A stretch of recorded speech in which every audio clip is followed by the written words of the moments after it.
Hello, you're with Midday Live. My name is Wendy Laya. Headlines for this afternoon. HIV and AIDS tops 10 causes of death in the Tua Government Hospital in the Lower Manyakobo district of the Eastern Region. In business with Nane Kiasari, a lead Ghanaian research scientist at the U.S. Agricultural Research Service, Dr. Akwesi Abuaji, wants Ghana to emulate Brazil in adopting biofuel. And on the flying front, Democratic Republic of Congo war crime suspect Bosco Ntankanda hands himself over to U.S. Embassy in the Rwandan capital, Kigali. More on international news, specifically on the Catholic Church. The newly installed Pope Francis calls on the faithful to protect children and the elderly, as well as the church and the rest of creation, in his inaugural homily in St. Peter's Square at the Vatican. Vatican Lab, hope you do enjoy Midday Live.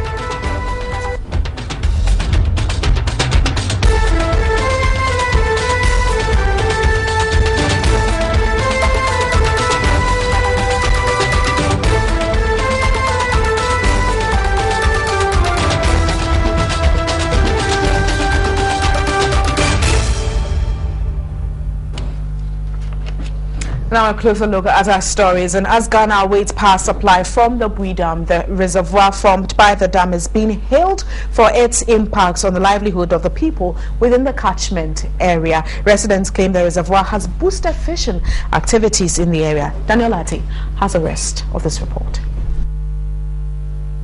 It covers an area of 444 square kilometers at full supply level. The water level at the time of our visit stood at 169.83 meters. Managers of the dam expect the level to rise to 183 meters in a good year. The development of the Bui Dam on the Black Volta was primarily for hydroelectric power and the development of an irrigation system. The reservoir formed has since enhanced ecotourism and fisheries in the area. Residents of Jama in the Bole district of the northern region are excited about its formation, claiming a boost in catch. The reservoir has boosted the fishing business. According to residents, people from other villages are settling there to benefit from the new fishing business. The situation has put pressure on the only 2 boreholes serving the community. The settlers, although happy, appealed for more boreholes. We have been provided housing, electricity and water, but this water is inadequate.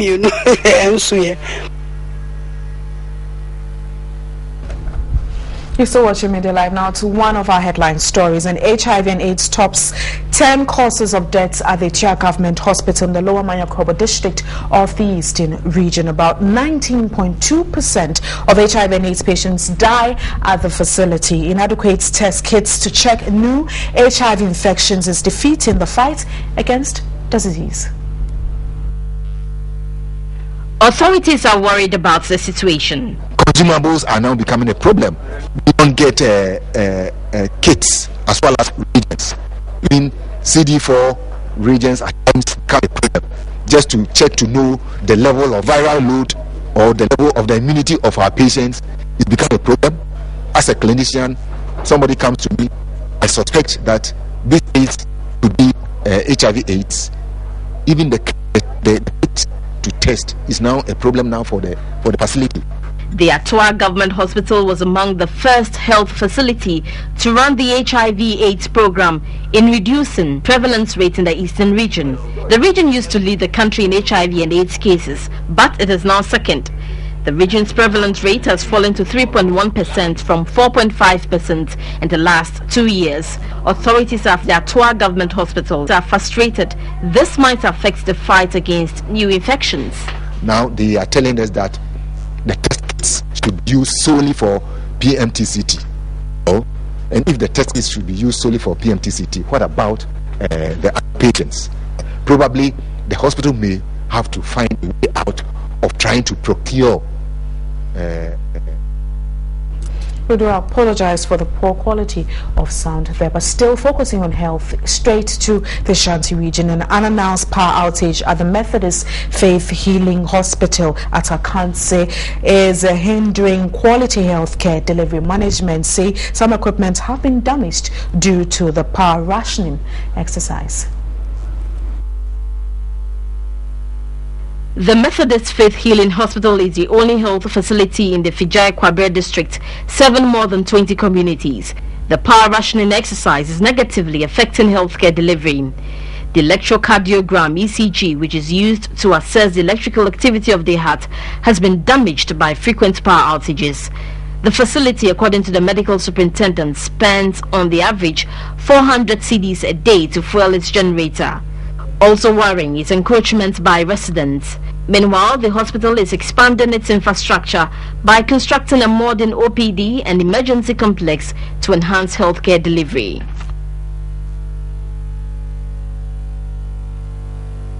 You can get interactive on Facebook and Twitter as News on TV3 or short code 1734. We'll be waiting for your comments to read them out on Midday Live. But we go straight and we focus on the striking teachers issue, and the National Labour Commission on Monday directed striking teachers to return to the classroom as it takes measures with stakeholders to address their grievances. Teachers started a nationwide strike on Monday in protest over irregularities in the new policy on the single spine salary structure. Yesterday we did speak to a number of our reporters, and they gave us a general overview of what really was happening at various schools in their regions. And this afternoon we'll go to the Ashanti region, where we have one of our reporters, William Evans Inkum, and he's visited some of the schools to see if indeed teachers are back in the classroom. So while we're waiting for William Evans Inkum, remember you can also get interactive. Tell us wherever you are, if the situation has changed or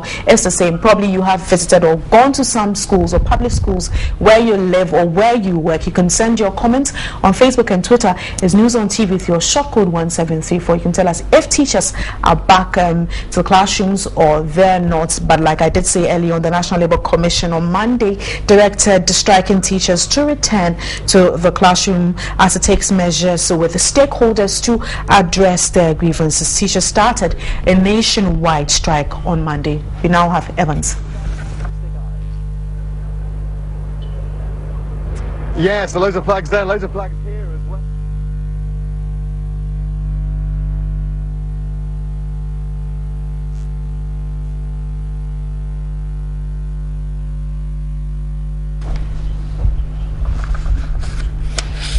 Well, we do have some challenges there with Evans, but while we're still trying to get him there, the National Labour Commission on Monday directed all striking teachers to return to the classroom as it takes measures with stakeholders to address their grievances. Teachers started a nationwide strike on Monday in protest over irregularities in the new pay policy, which is the single spine salary structure. We're trying our best to get Evans back to tell us if teachers in the Ashanti region have resumed work and are in the classrooms. But while we're waiting for him, let's go to some other stories. In the National Highway Patrol Unit of the Police Service has intercepted 16 heavy-duty car batteries suspected to have been stolen on the motorway. 2 of the 3 suspects were arrested.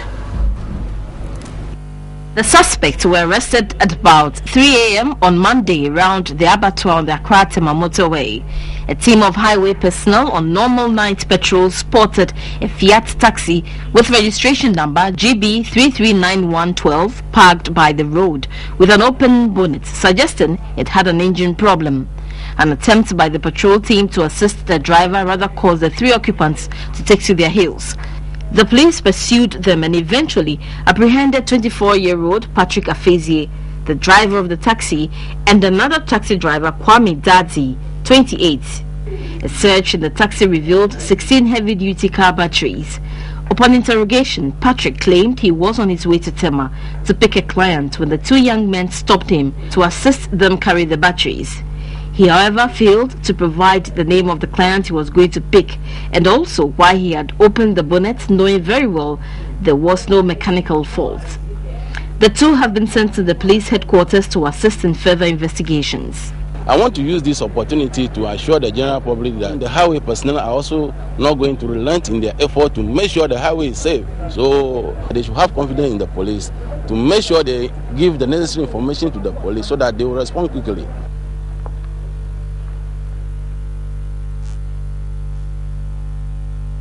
You're still watching Midday Live with me, Wendy Lai. Management of the Achimota bus terminal is blaming the Accra Metropolitan Assembly for the underutilization of the facility. According to the administrator of the facility, the inability of the assembly and other state agencies to ensure strict compliance to lay down rules is negatively affecting the terminal.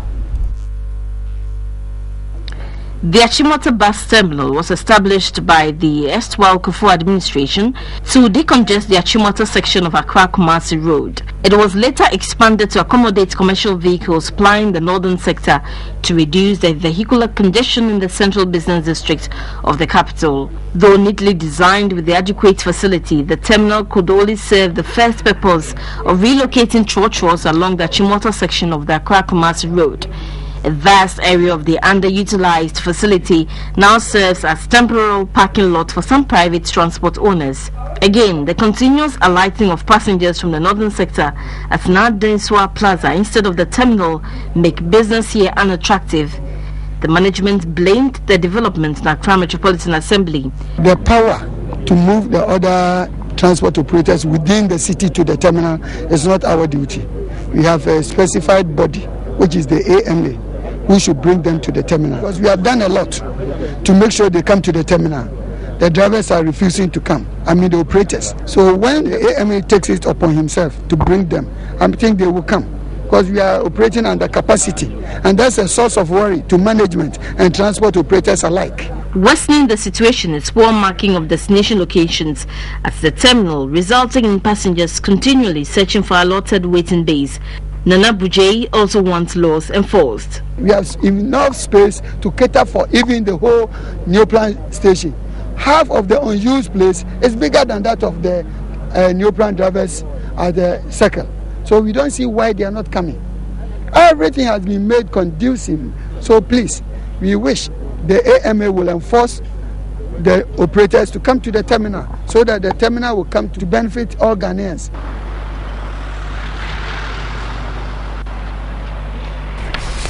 Right, this is still Midday Live. Stories making headlines this afternoon in business with Nanika, who will be here shortly. A lead Ghanaian research scientist at the U.S. Agricultural Research Service, Dr. Kwesi Boateng, wants Ghana to emulate Brazil in adopting biofuel. And stories making headlines on the international front, focusing on the Catholic Church. The newly installed Pope Francis calls on the faithful to protect children and the elderly, as well as the Church and the rest of creation, in his inaugural homily at St. Peter's Square in the Vatican.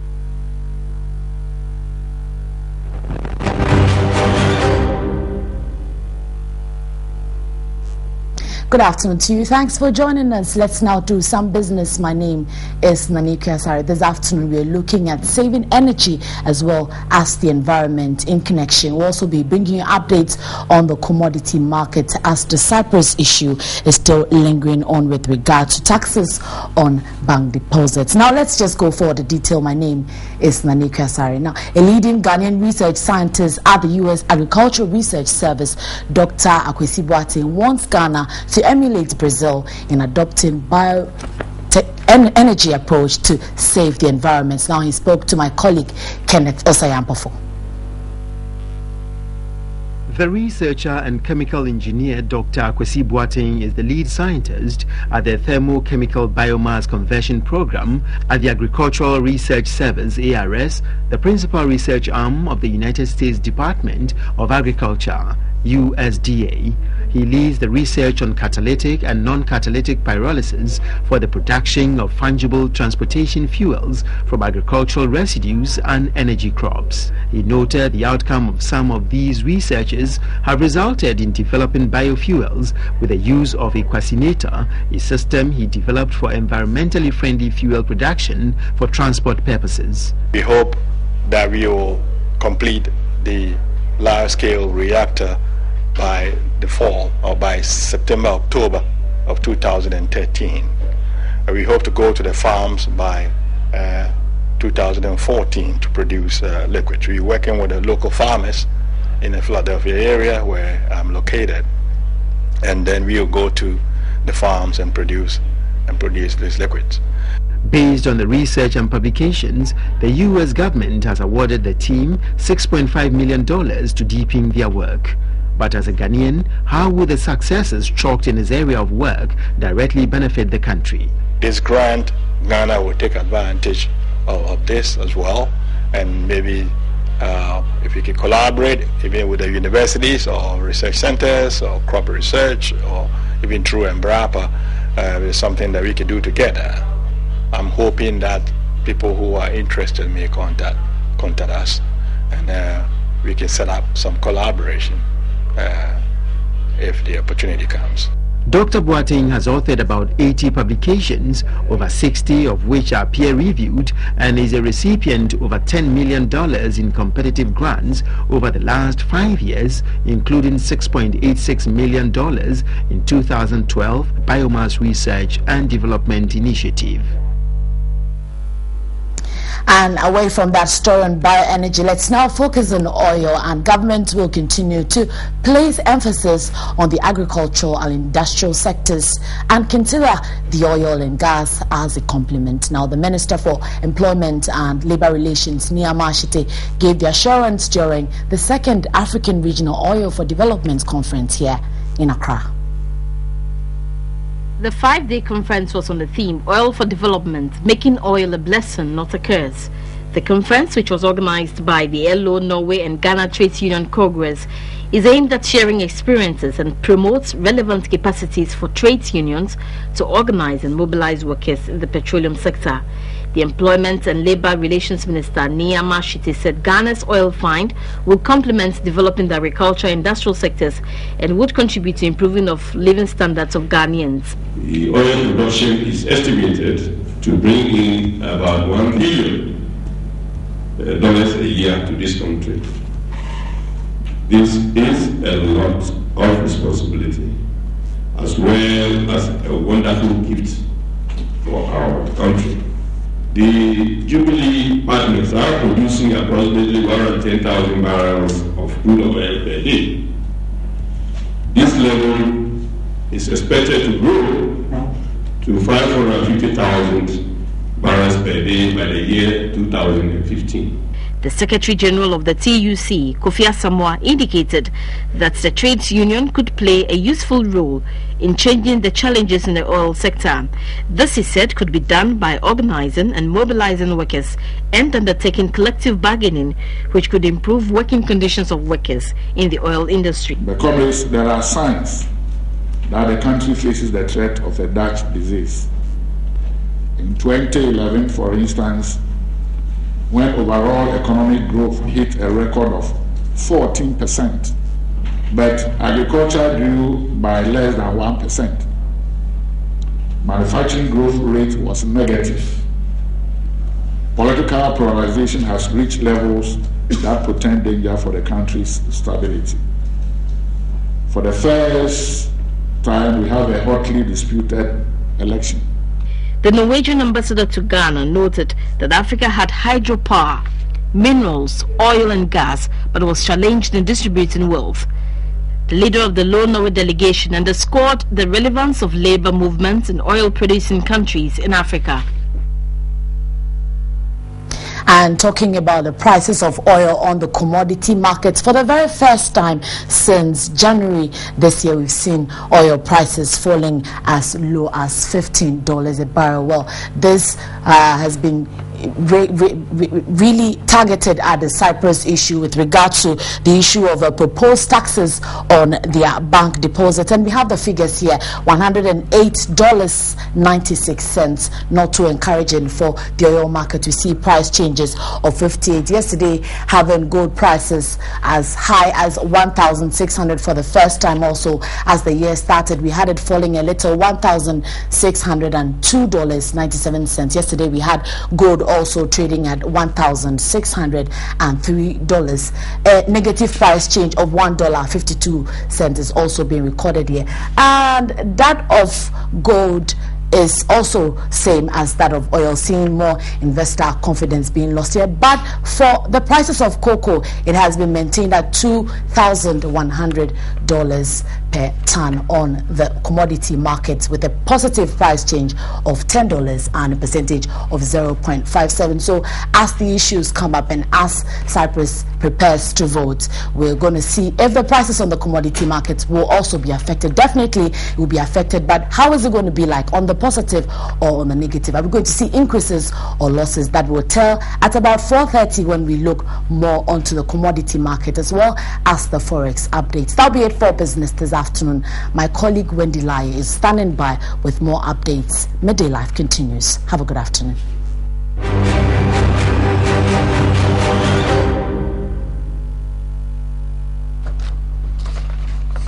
Thanks very much indeed, Nani Kasai, for the business update. But we go back to the striking teachers issue, and the National Labour Commission on Monday directed striking teachers to return to the classroom as it takes measures with the stakeholders to address the grievances. My colleague Brian Nanamfo spoke with the teacher unions and the Fair Wages and Salaries Commission during News at 10 yesterday. We'll bring you excerpts.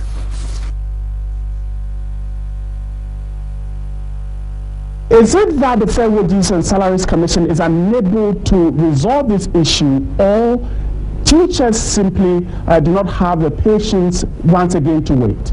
Recently, we told them that there is a technical difficulty with their position.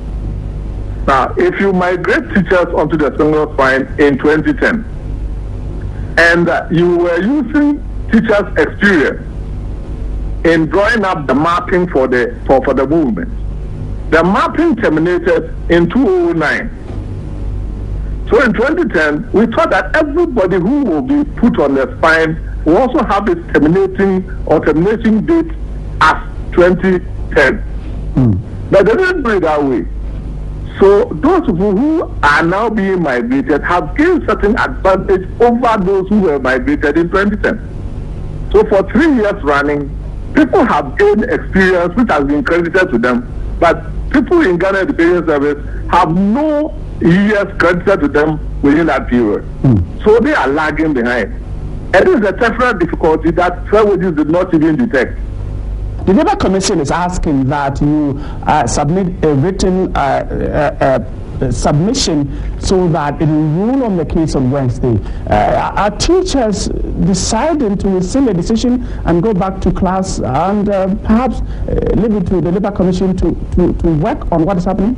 The legal issue that the Labour Commission wants us to comment on does not lie with the employee to comment on that one. Who has to do that? That is what I said. Now, the Labour Commission is asking the unions, which are employee unions, to comment on a legal issue that should have been raised by the employer. Now, if Ghana Education Service is being debarred technically from negotiating with us, which is in contradiction of its own rules in terms of the labor law, then it's the management that has to ask that question, but not the union.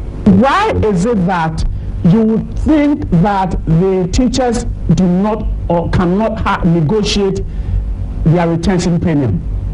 The retention premium and any other premium is not an entitlement of an employee. It is not. We have not said anywhere in Fair Wages and Salaries Commission that basic teachers are not entitled to market premium, when we don't even know what is in the guidelines the government is going to issue. Government is issuing the guidelines on market premium. What is in the market premium, I cannot tell. And therefore, Fair Wages and Salaries Commission can never make a statement that teachers in the basic schools can never get market premium. That statement has not been issued by anybody anywhere. And therefore, if there's a retention premium, and teachers that are the only group in the country the government has given this retention premium to, and because the retention premium is in percentage, anytime salary increases, they get an increase as well. And so far as Fair Wages is concerned, retention is not a negotiable thing that has to be negotiated with anybody. Why is the single spine salary structure causing strike actions when that was what it was a policy for? It is because as a country, probably we are all impatient. The policy has just started.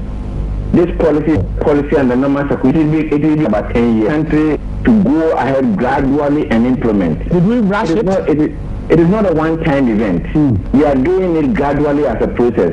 But it's people impatient to ensure that the policy goes through the due course. It was resulting in all because everybody thinks that if we don't get whatever we have to get, it means that tomorrow we will not get it. You did not do good work. You did not do good work in educating the public and beneficiaries. I think that is what might have caused the problem. Don't you think? If you say that, I will agree perfectly with you. So you just watched right now who just spoke to, or he did early on speak to, that was News at 10 yesterday, some teacher unions and Fair Wages and Salaries Commission joined News at 10. But in the follow-up to that very story, like I did say early on, that the National Labour Commission on Monday directed striking teachers to return to the classroom as it takes measures with stakeholders to address their grievances. We're going back to the Ashanti region, where one of our reporters, William Evansekom, has been visiting schools since morning to indeed clarify and check if teachers have resumed to the classrooms and they are back teaching according to what the National Labour Commission did say, and directed all striking teachers to return to the classroom as it takes measures with stakeholders to address their grievances. Well, the teachers started a nationwide strike on Monday.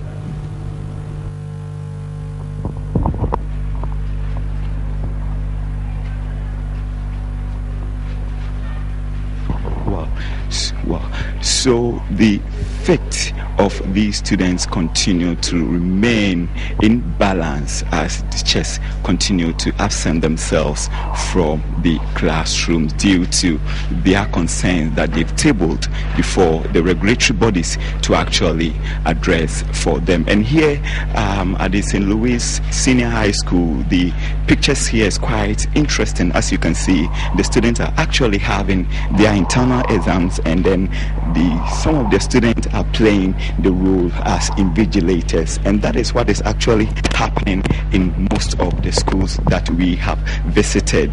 The minister, the Ashanti Regional Minister, and of course that of the Regional Director of the Ghana Education Service have been to actually ascertain situation there, and we will be asking them what they make of the situation. So I have with me here the outgoing Regional Minister, Honorable Samuel Sapon. Sir, you've been touring the schools to actually ascertain situation there. How do you feel having seen teachers actually absenting themselves from the classroom? The situation is not the best. But then we decided to go around it and make sure that certain measures are put in place in case they do not turn up during the WASEC, yes. And I think measures have actually been put in place in case they do not come. So at the end of the day, the exams will definitely come up. So measures have actually been put in place to make sure that at least the students have their exams in order not to thwart their strive for quality education. I also have with me the Ashanti Regional Director of Education, Sapo Kantanka, and he also has been with the minister throughout the visit to the various schools. Sir, when we entered some of the classrooms, we saw that the students are invigilating their own colleagues. I mean, is that the right thing that we should be seeing as a developing country? That is not the best, but the students you saw there are those who have just gone out of school. They are not actual students for the current years. They have completed school and have been called in to assist. This is an emergency situation, and terminal exams. It's terminal exams which are being conducted now for the students to exit for the holidays. And once the timetable has been drawn and this emergency issue has come in, and I think all possible means must be made to ensure that the students take their exams and go on holidays. Some of the people you saw there are also actually national service personnel who have been drafted in to assist to weather the storm. In effect, we are putting all possible measures in place to ensure that academic calendar is not thrown out of there. Well, in few weeks' time, we're going to see the student writing the actual papers. Let's look at the contingency plans for now. Assuming in an event that all your effort failed to stem a tide, convincing the teachers to return to the classroom, what are you going to do, since the future of these students cannot be compromised? Yeah, we have by our policies, certain management personnel cannot be on strike. You saw that even though majority of the teachers are not here, the headmistress, the assistant headmistress, and that level of management personnel are all in place, and the contingency measure is that we have to put these people on the invigilation timetable, and again use national service personnel and other head teachers who are supposed not to be on strike by the policies of the public service. So the contingency plan is to actually put the national service personnel and the other personnel who have the capacity of invigilating these students in place to ensure that the future of the students is actually not compromised. Well, from the St. Louis Senior High School, I am William Evans Inkum. Thank you, William Evans Inkum. He brought us that live report from the Ashanti region, and he was specifically speaking from the St. Louis Senior High School, where we did see that teachers had not resumed. They weren't in the classrooms, and some outgoing pupils were invigilating final year pupils who were having their terminal exams. We'll keep you updated on that very issue. But more on Midday Live. The Ministry of Health has accredited the Central University College to train physician assistants to improve the healthcare delivery in the country. This came to light in a speech read on behalf of the sector minister, Sherry Aite, at the launch of the Physician Assistant Students Association of Ghana Health Week in Accra. The mortality rate for infants per 1,000 live births in Ghana was last reported at 50 in 2010. And according to a World Bank report published in 2012, the current rate, very much unacceptable, is partly due to inadequate access to health facilities and complementary health professionals. The current situation has increased advocacy for private health training providers to help reduce the professional deficit being experienced in Ghana. The PASAG Annual Health Week celebration is on the theme Bridging the Gap of Healthcare Inequities. President of the Physician Assistant Students Association of Ghana, George Nyasimbi, said providing healthcare to less privileged in society was crucial to catering for the welfare of the vulnerable. He called on government to provide the opportunity for private health training institutions to patronize public health training facilities for health clinical studies. This year we decided to go to the Volta region because many a time we concentrate ourselves around Greater Accra. We are going to 4 communities, which are Alakpele, Koji, Fiaho and Atito. These communities, we are going to do health outreach. We normally call it health outreach. We try to look for health problems of the people and address them appropriately. Already, the ministry has outlined plans to scale up the training of more physician assistants to help augment the scarcity of doctors countrywide to achieve the goal of ensuring universal access to quality health care for Ghanaians. Participants were taken through lectures on relevant issues including health and sanitation. Right to Play Ghana has launched the Integrated Youth Development through Sports and Play project in Accra. The project is to provide the youth with opportunities to access skills and entrepreneurial facilities to alleviate poverty in their communities.